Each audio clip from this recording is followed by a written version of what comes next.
It's Rap Critic Rewind, the part of the year where I flash back through the worst lyrics of 2023 to remind you how dumb they really were.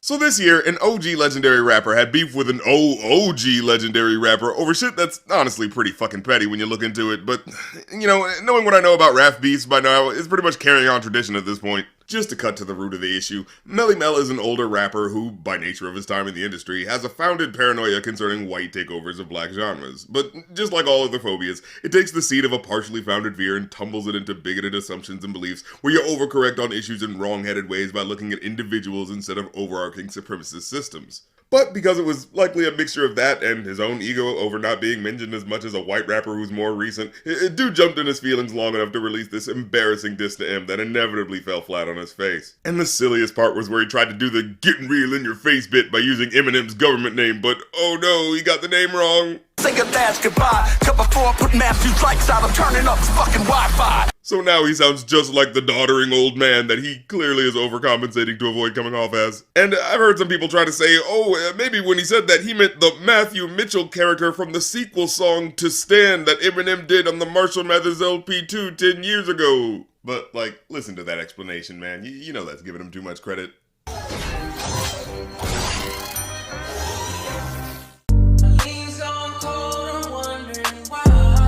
Okay, so we all know what the cheap, low-hanging fruit here would be. I could just make fun of the way it sounds, right? Just be like, what? He's wondering why his drink that typically has ice in it is cold? How silly! But nah, if we're respecting how we know the original song sounds, we know the original shape of the musical phrase is structured so that it elides over the words why and I that connects the full idea.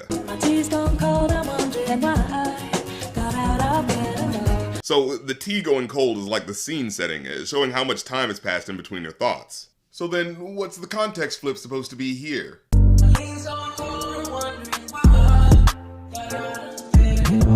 But doesn't lean usually have like ice in it or something, so isn't it already cold? So I guess he'd be saying that no time has passed. Like, I'd wager he's meaning it in the same way as the original, as in a drink went stale after being out for too long, but a drink that you put ice in, it wouldn't be an issue if it was still cold, would it? It'd be more like, my drink's gone warm and I know why I nodded off like 2 hours ago. And I get it, they just used it for an aesthetic reference to the original song, but you know, you can still do that in a cohesive way. Like, I'll give you an imperfect example of it still being done well. You hear this song? California, rescue me. I've been so low, I've been weak. I don't like this at all. You can tell it's a cheap pop, just another sample from the Now That's What I Call Nostalgia Bait collection getting its burn on the radio. However, what they're saying actually does make sense in context.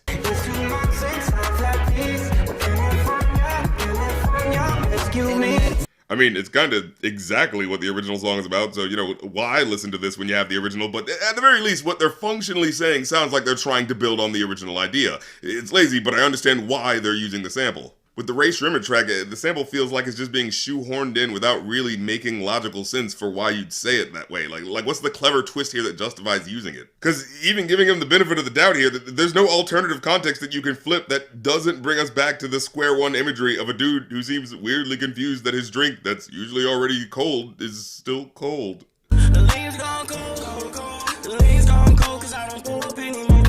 Oh, wait, is there some more context here? Is he saying the lean's cold because it's in the fridge, it hasn't been drunk at all, because the party lifestyle just ain't cutting it anymore? Aha, and you can see he's building on that idea, because he later on confesses to no longer smoking. Oh, no, okay, he said he's still rolling up right after he said he wasn't, so I guess whatever. Okay, let's just break the fourth wall on this. You and I know this is all just unfocused, lazy writing that didn't have any direction or intention. It's just vibes-based first takes where they didn't really care to make any of the ideas connect from one lyric to the next. That said, look, this is the worst of lyrics list, so if I don't focus on inconsequential goof-ups like this, then I gotta do a serious one. And, oh man, it's probably the next one, isn't it? God damn it, these rappers just can't keep their dumb, uninformed opinions to themselves. Okay, let's just get it over with already. Oh, wait, yeah, this one's just another lyrical fuck-up that rappers make because they think no one's paying attention. Alright, let's go then. Called your bluff, better cite the source. Fame ain't something that I need no more. Oh, yeah, that's right.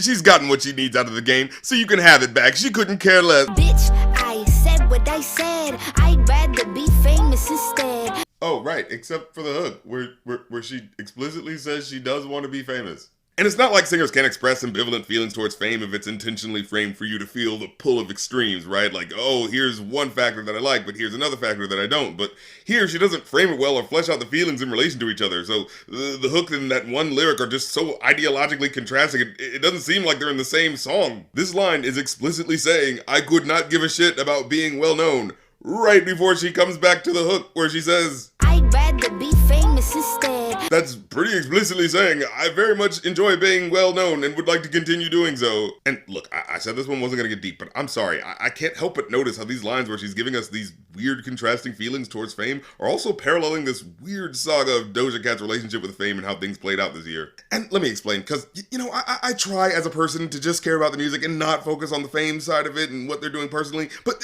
then you see a tweet about her showing feet in racist chat rooms, and it's like, okay, well, I gotta know if that's true or not. But with that initial situation, it was more like, oh, we caught you off guard, big self-hating black person trying to get chubby with rando red pillars by being even more edgy with them. But because you heard that first phrase, it's like, oh, what, is she some card-carrying Klan member? Oh, then you get the specifics of the story, and it's like, oh, okay, well, that's certainly embarrassing, but, you know, I'm not a personal friend, so if the bops are good, then who cares? Then, right before the newest album drops, there was this weird kerfuffle where a bunch of fans were apparently getting up in arms because they said they loved her on a fan page, but she wouldn't say it back to them, so it felt like things were tipping in a way that you couldn't help but be on her side. Like, who do these fans think they are? Now, someone can be cool, but, you know, if they don't want to, they don't have to. So my thinking is, hey, if you're gonna be this pushy, find someone else who gives into that parasocial audience capture bullshit.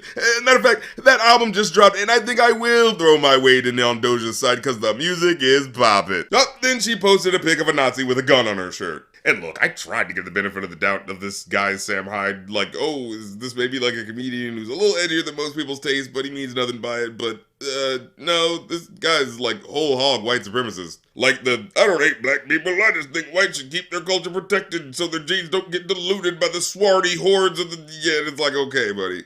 And look, being exposed as secretly into race play fetish shit because of the weird hangups you're privately dealing with, you know, that's one thing. Posting a public picture to Instagram of yourself wearing the t-shirt of a douche nozzle who notoriously got their Adult Swim show canceled because it was just so obvious how much their comedy appealed to neo-Nazi chuds, that you have to be doing on purpose. So that brings me back to my point. Does she want the fame, and these are her cynical attempts to keep people talking? Or is this a rejecting your audience move to get people to leave her be and stop checking for her music? I mean, my money is on her really not wanting this fame, because I don't wager neo-Nazi imagery typically goes over well with the black female hip-hop demo. Although what's even more confusing is the title caption she put over it. Dumb Cumpster? Why would you post such a weird sexual phrasing on top of that picture? Oh wait, I think I see what's happening here. Did you accidentally post your race play fetish stuff to the wrong website or something?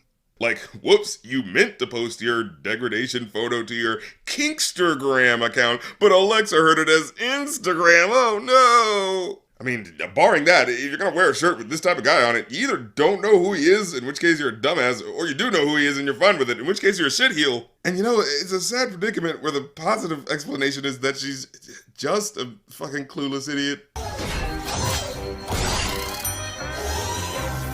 So this is Jack Harlow sticking it to the Critic's joint, bucking against accusations of him blowing up solely because he's white. It can't be the tone of my voice, it can't be the thought I put in every choice, it can't be the absence of any facade, it can't be the worldwide hometown pride. But it's so awkward when he gets to the switch up. So I guess it must be my skin, I can't think of any other reason I win, I can't think of an explanation. And it's like, okay dude, just to level with him, I get what he's trying to say here.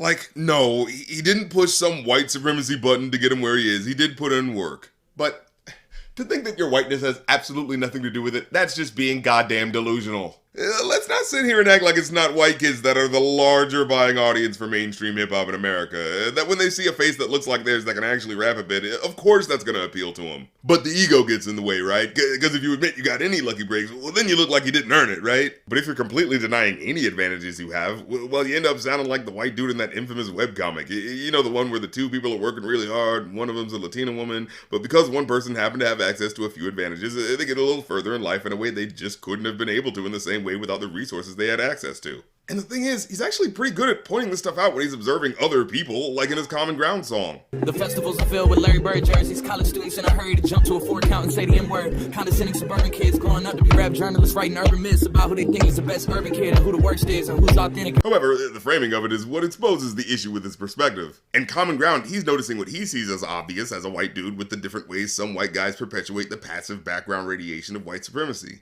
But when it comes to himself and his achievements personally, those privileges couldn't exist, because if they did, then that means maybe I didn't deserve it, right? That's the insecurity that's at the heart of these lines. It has to be solely the fact that I worked so hard, because if it's in any way attributable to my skin, then that means I'm benefiting from a privilege that I don't deserve. But here's the thing, man. It was a great little girl in a commercial that once said, ¿Por qué no los dos? like, it's both, dude, and I know it's a blow to the ego to admit that you in any way benefit, because in hip-hop it kind of starts like a proving ground amongst other rappers that are still mostly black in the underground, but once you hit mainstream enough, the crowds you have access to in the general American mainstream demographic is gonna be a little lighter. Like, no doubt, Eminem made headway by being white, but still, if he didn't have the cleverness behind the zany raps to back it up, there are plenty of other rappers that could have taken his place. Now, his output in the past decade has been kind of faulty, so personally I think his claim at the top 5 is in jeopardy, but hey, maybe the lesson is focus on quality control, and you won't need to wonder if your placement in hip-hop is due to the color of your skin. However, Jackie Boy might not have to worry about staking claims to greatness at all if this next song is an indication. Oh yeah, that's right, I had to do a doubleheader on this one, because, like, this is the very first thing he says on the song. My homeboy just be cancer. I call my ex no answer. As that's my nickname for her, 'cause when I call no answer. And maybe you can help me connect the dots here. Like, your best friend's problem was that he just fought cancer and got his life back from the jaws of death. And your deal is, you can't take the hint that an ex-girlfriend doesn't want to answer your calls? And what's crazy is, this is the hook of the song. And my homeboy just be cancer. I call my ex no answer. As that's my nickname for her. Is he malfunctioning or something? What the fuck is happening right now? She know I'm a romancer. Yeah, I get the feeling she wouldn't agree with that sentiment. You know I make you laugh like no one else. You love my banter. Yeah, someone not answering your calls is a pretty direct sign they don't enjoy your conversation. And is this supposed to be the example of your undeniably witty repartee? I call my ex no answer. As that's my nickname for her. 'Cause when I call no answer. Well, it can't be his white skin that made him say that dumb shit, right?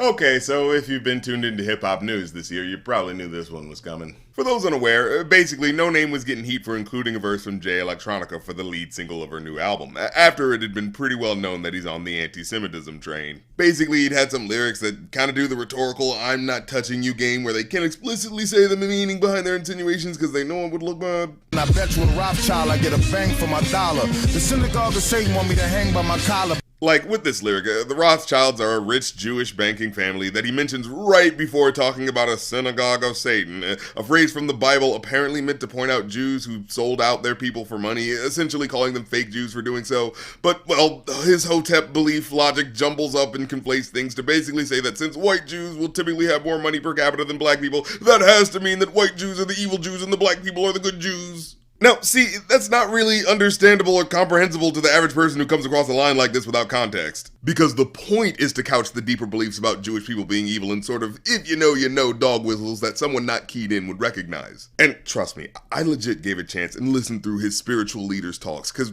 hey, sometimes people do misinterpret people's words in the heat of a moment, but nah, as I was listening, it came down to the same thing every other conspiracy nut does. Take a couple of real perceivable problems and scapegoat another minority, usually Jewish people, as the supervillain keeping you down. Now, I will say in this instance, people were a little quick to assume with this line. Saw the royal family in half to get my clout back in the heart of Knightsbridge, pulling bunnies out top hats. See, some people thought he was saying the Roth family there, as in the Rothschilds, the rich Jewish family, that he actually is on record as dating one of their daughters. Which, actually, doesn't that throw all of his anti-Jewish lyrics in a new light now? After all these mealy-mouthed lines about rich Jewish people being evil, turns out he was literally having an affair with one while she was dating someone else at the time. So, is this really about Jewish people taking over the world? Or are you just sour because your meal ticket didn't choose you?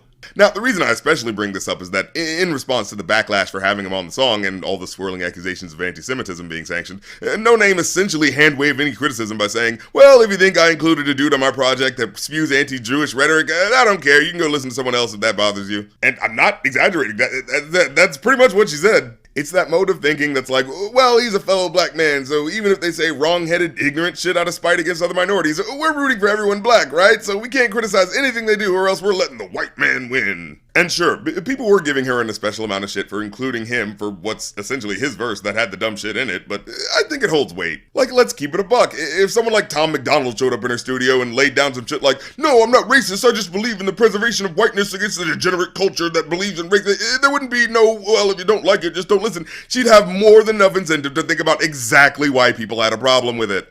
Oh, but it's a black dude promoting the hatred of other minorities, so it's cool, right? And that's what's especially disappointing here, because No Name's music paints her as a seemingly pretty thoughtful person, someone at least actively aware of the complex dynamics of the modern world. So it puts me in this inevitable mode of thinking where it's like, okay, you either don't realize that black people can be bigoted to other minorities, which makes you look naive as fuck, or you are cool with what he's saying about Jews, and you're just too much of a pussy to admit it, which would just make you look dumb as fuck, so... Some fuckboy 85 will come run up and press me. It's all a hoax, quite simple. A joke like Zelensky. Oh, are we dissing the Ukrainian president now? Wasn't that whole deal that he was trying to keep his country from being invaded by fucking Putin and his oligarchs? Well, damn, just when you thought anti-Semitism made your beliefs look bad, fucking look out, black hoteps are riding for Russian imperialism now. Well, I guess I could see them bonding. Especially over those Jewish scapegoats they both just love blaming all their problems on.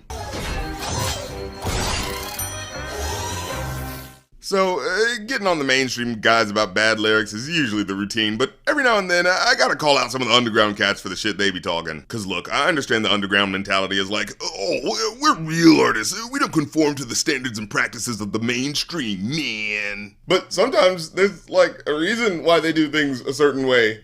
I will not be a sound check. And like, if you don't do sound checks at your live sets, they're going to sound like shit. And this isn't me being pedantic here. Different rooms require different sound setups because of the space the sound is traveling in. And with how awkward this dude typically raps, he's gonna need as much sound clarity as possible. Could be at the local greasy spoon or Szechuan establishment. Courtyard by Marriott bathroom, blowing marijuana through the vents. I'm just saying, don't complain when no one's going to your shows anymore because they all sound like, yo, everybody, place to be. I better settle the flow, too hype to rap on beat. And the hook of the song just sounds like an ode to being unprofessional. Every victory lyric, every live show, forget the lyric. He's treating it like a point of pride to not remember how your songs go when you're in front of your fans on stage. I feel like he's trying to come off like some bold journeyman who's just got his own way of doing things. But between skipping sound checks and barely making the effort to memorize your own songs, he sounds more like just a lazy asshole.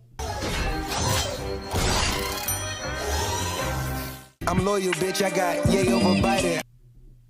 You know, in this modern age, I think we're truly starting to understand the difference between honor-bound friendships and enabling a cult leader. Well, any more dubious moral stances we want to get out of the way? Always been a freaky jet trying to fuck my cousin out of the cover. Whoa, wasn't expecting the libertarian side of the political conversation to show up, but I guess here we are. Look, all I gotta say is, if there's a news story about his kids having 10 toes on each foot, just don't tell me about it, okay? Actually, now that I think about it, the worst lyrics of this year have been less political and more psychosexual. This guy wants to bang his cousin, Doja Cat's into non-consensual race play with the public, and even Jay Electronica's hang-up seemed to stem from a rich chick he couldn't secure the bag with. And, oh no, we're at number 1 now, which can only mean one thing. Drake and his fetish for cringy wordplay about lesbians! Are any of y'all into girls like I am, let's be honest? Yeah, say that you a lesbian, girl, me too. Well, let's see what he's got in store for us this time.